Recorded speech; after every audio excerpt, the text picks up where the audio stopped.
अस्सलाम वालेकुम नाज़रीन। आज की वीडियो हज़रत इमाम जाफ़र सादिक रहमतुल्लाह अलैह के हवाले से है। आपका शुमार अहले बैत इकराम रिज़वानुल्लाहि ताला अलैहिम अजमईन में होता है। आप हज़रत सैयदना इमाम हुसैन रज़ी अल्लाह ताला अन्हु के पड़ पोते हैं। नाज़रीन, हज़रत इमाम जाफ़र सादिक रहमतुल्लाह अलैह की तारीख़ पैदाइश को लेकर बहुत सारे लोग एक मन घड़त और बिदती किस्म की रस्म करते चले आए हैं जिसका नाम है कुंडे।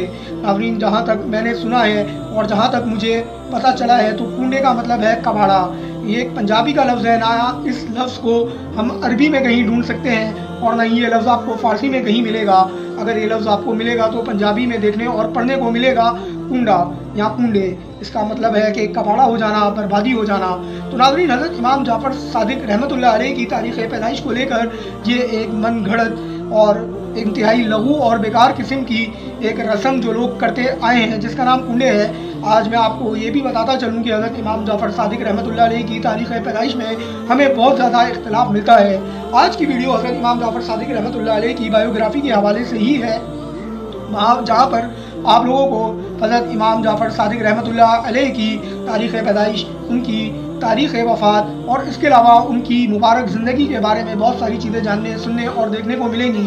तो मेरी आप लोगों से नाज़रीन रिक्वेस्ट है कि आप में से जो भी मेरे चैनल पर अभी आया है, जिसने अभी मेरे चैनल को पहली बार विज़िट किया है या पहले भी वो मेरे चैनल को विज़िट कर चुका है लेकिन उसने अभी तक मेरे चैनल को सब्सक्राइब नहीं किया, तो प्लीज़ मेरे चैनल को सब्सक्राइब कर लीजिए।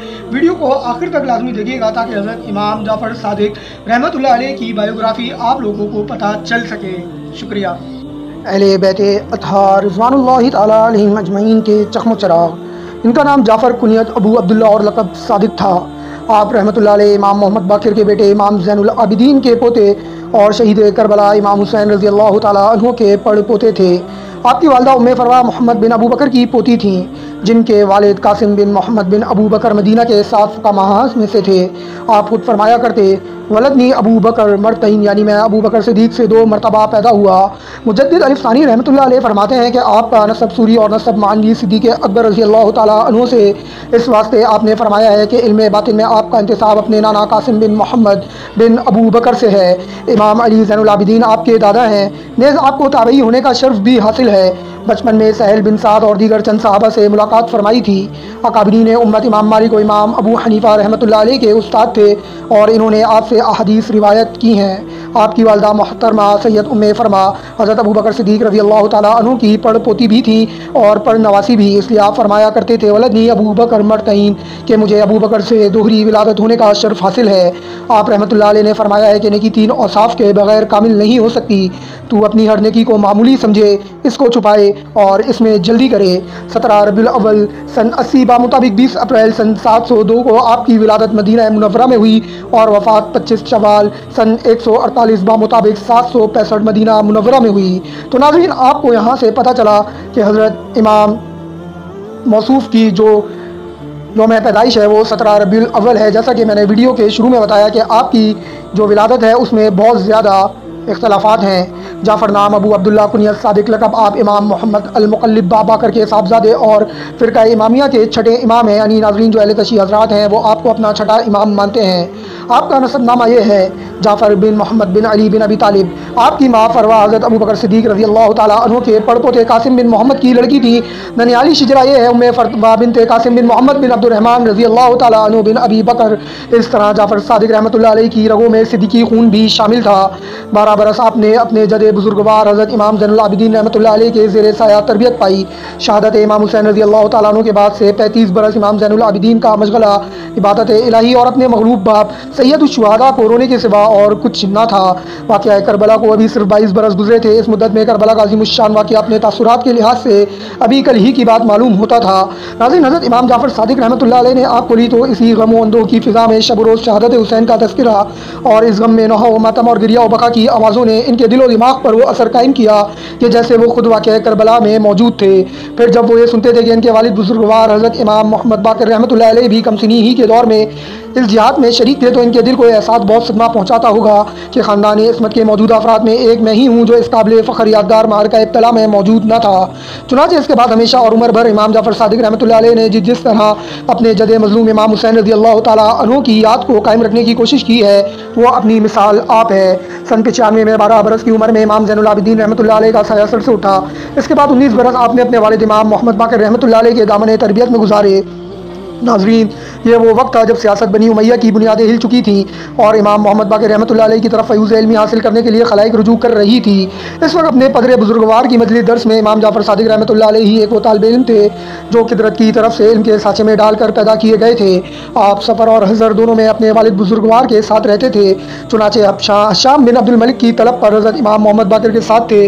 दौरे इमामन सन 1114 में इमाम मोहम्मद बाक़िर की वफ़ात हुई। अब इमामत की जिम्मेदारियाँ इमाम जाफ़र सादिक पर आयद हुई। इस ज़माने में सल्तनत में मुल्क में सियासी खलफशार बहुत ज़्यादा हो चुका था। मज़ालिम बनु उमैया के इंतकाम का जज्बा तेज़ हो रहा था और बनी फ़ातिमा में से मुतअद्दिद अफराद हुकूमत के मुकाबले के लिए तैयार हो गए थे। इनमें नुमाया हस्ती ज़ैद की थी जो इमाम ज़ैनुल आबिदीन के बुजुर्ग मरतबा फ़र्जंद थे। इनकी इबादत ज़ुहद व तक़वा का भी मुल्क अरब में शुहरा था।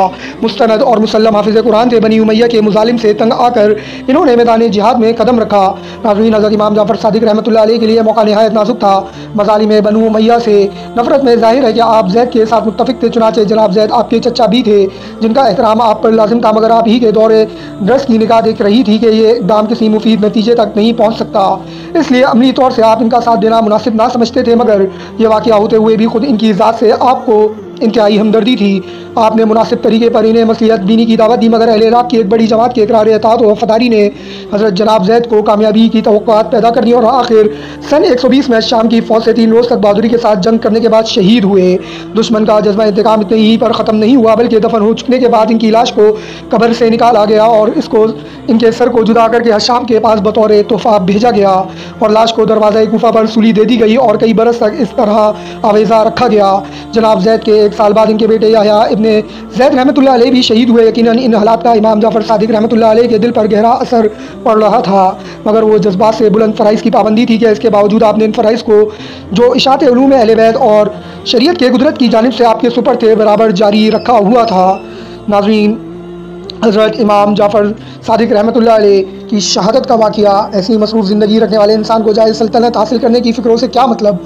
आप इल्मी मर्जियत और कमालात की शोहरत सल्तनत वक्त के लिए एक मुस्तकिल ख़तरा महसूस होती थी, जबकि ये मालूम था कि असली खिलाफत के हकदार यही हैं। जब हुकूमत की तमाम कोशिशों के बावजूद कोई बहाना इसे आपके ख़िलाफ़ किसी खुले हुए इक़दाम और खून रेज़ी का ना मिल सका, तो आखिर खामोशी हर बार जहर का इख्तियार किया गया और जहर आलूद अंगूर हाकिम मदीना के ज़रिए से आपकी खिदमत में पेश किए गए, जिनके खाते जहर का असर जिस्म में सराहियत कर गया और 15 शवाल सन 148 में 56 साल की उम्र में शहादत पाई।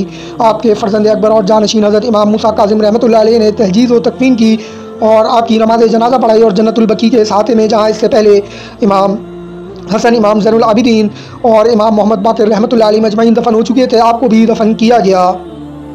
आप अहले सुन्ना वल जमात के पेशवा बिलखुसूस तरीक़ा आलिया नक्शबंदिया के सलार पीर तरीक़त हैं। आपकी विलादत 8 रमज़ानुल मुबारक 80 हिजरी को मदीना तैयबा में हुई और 15 रजबुल मुजर्रब 145 हिजरी को मदीना तैयबा में ही इंतकाल फरमाया।